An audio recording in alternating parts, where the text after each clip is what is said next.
Welcome to this tutorial. How to view login attempts on Windows.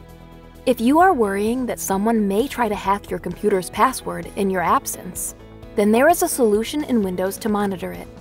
You can set a log file in Windows, and later you can check if someone tries to log in on your computer in your absence. Let's see the steps to view login attempts on Windows. Type Event Viewer in the Windows search bar at the bottom left. Click on the Event Viewer app from the search result to open it. Click on the Custom Views from the left panel. Click on the Create Custom View from the right side panel. Click on the Event Logs drop-down. Click on the plus icon of Windows Logs to expand it. Select the checkbox of Setup and click outside of the list. You will notice that a text, All Event IDs, appears in the text box. Click on the text box and type the IDs as follows.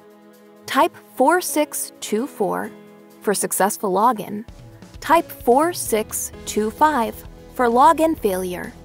And type 4634 for log off.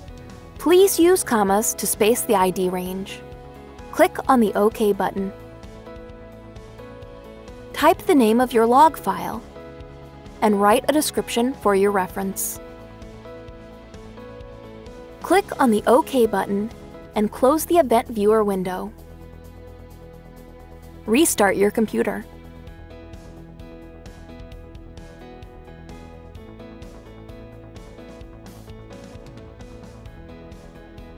Open the Event Viewer again to review the log file.